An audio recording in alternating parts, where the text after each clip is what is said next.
Yeah, you read the title. Let's just get into it. So, I was actually going to make this video yesterday, and then I hurt my back and couldn't really get to work on it. And I'm almost kind of glad that happened because what I was going to talk about yesterday was just a little bit of Resident Evil 3 because all we had was like teaser images that were leaked on the PlayStation Store. And I was mostly going to just talk about A Machine for Pigs. Well, 24 hours passed, and now not only is there a full-blown trailer for Resident Evil 3, there's a release date, April, less than 5 months away and just over a year after Resident Evil 2's launch would have been. Because Resident Evil 2, it just came out this year.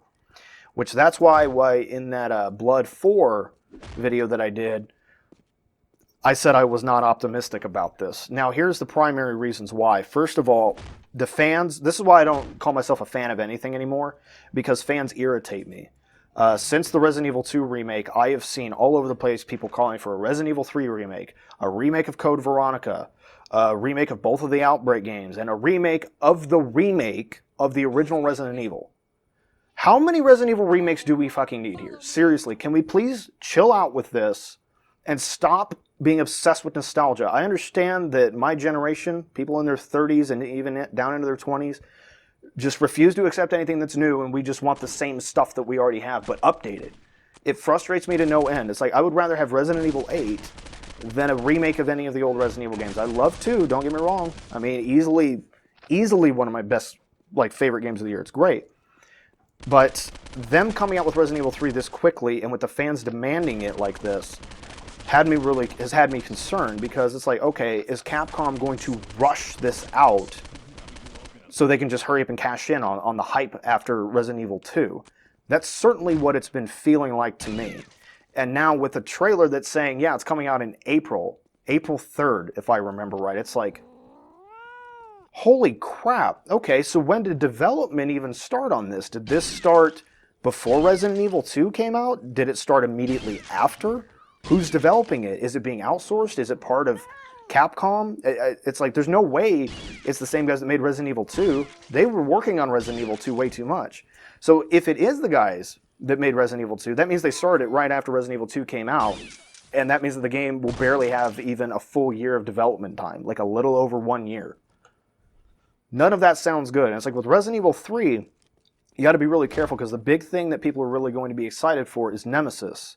Mr. X was the breakout star of Resident Evil 2. So Nemesis has to be 10 times better than that. And that's going to be hard to do, because that's what the Nemesis is. It's a more advanced tyrant, a more mutated and intelligent version with better tracking abilities. And, I mean, in the original, you couldn't outrun the Nemesis. He'd catch you. Like, you're not going anywhere. You know, you can outrun Mr. X. You're not outrunning the Nemesis. So it's like they've got to get that right.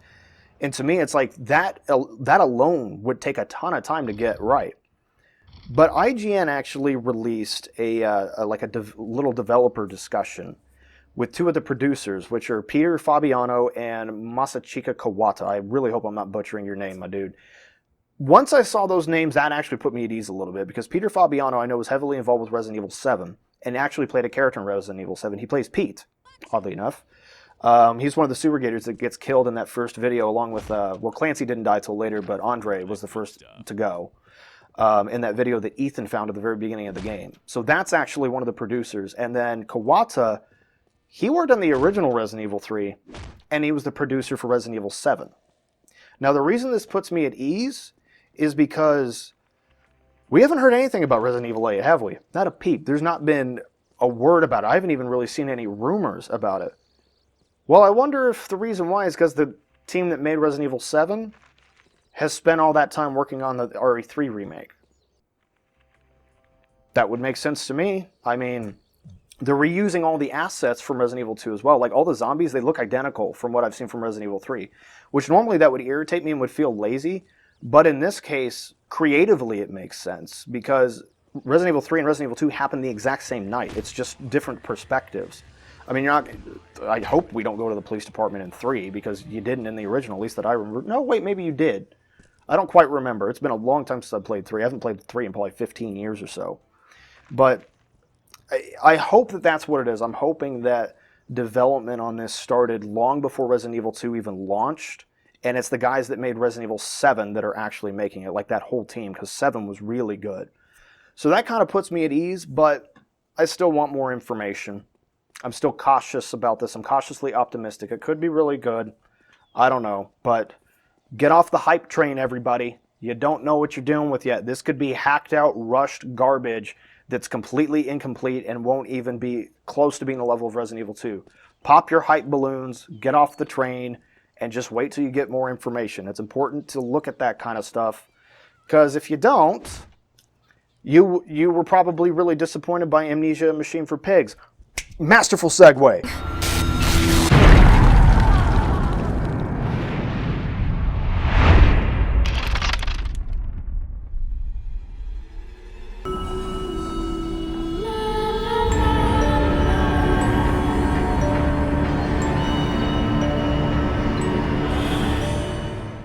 So with Amnesia: A Machine for Pigs, I read through all the comments and everything that you left. I can sum that my feelings towards that game up in one word: indifferent. That's really just how I feel about it. This is why I like to research games. I want to know how they were developed, who developed them, everything that was going into it, because I knew that it wasn't frictional. It was the Chinese Room, which is a developer I'm not that familiar with. I've checked out some of the stuff that they've done, at least researched it. They seem like they're competent, but nothing like frictional. And then, of course, seeing the more mixed reception that the game got, I was like, okay, lower those expectations. This is not going to be as good as The Dark Descent. And oh boy, is it not.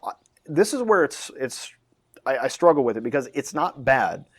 It never frustrated me or made me angry like Outlast did. Outlast pissed me off and I hated it. And I just found it completely not scary at all by the end. But here's the thing with Amnesia: Machine for Pigs. It's so linear and so short that looking back at it, gameplay-wise, there were very few times I was in any actual danger. Very rarely did that happen. Probably less than 5 times. Probably less than 5. And it's like, well, then why'd you make a horror game? Like, because story-wise, I was totally on board with it. I understood everything that was going on up until about the last half hour. Because it's like the pigs themselves, they're an analogy for the downtrodden and cast out of society. You know, it's all about classism. That all made sense to me. I got that. But then the last 30 minutes goes so off the rails that I didn't know what the fuck was going on. And then it just abruptly ends, and I was like, okay, so there was only like maybe 5 minutes of genuine actual horror game in here, and a ton of just walking around trying to find where I was supposed to go next, and a story that is interesting but gets so convoluted by the end that I'm left just completely bewildered and baffled at it. I just didn't understand that game at the end. So like I said, completely indifferent. It was like eating a bag of chips. It was nice while it lasted, but by the time I got to the bottom of the bag, I just really needed a drink of water and to maybe eat something a bit healthier. And yeah, that's just, I don't even know what to say about A Machine for Pigs. Very indifferent. And it was too short for it to really stick with me, so I need to have a healthier meal. And I think everybody needs a healthier meal. Can't just keep eating chips. So there's a healthier meal on the way. Ooh. Ooh.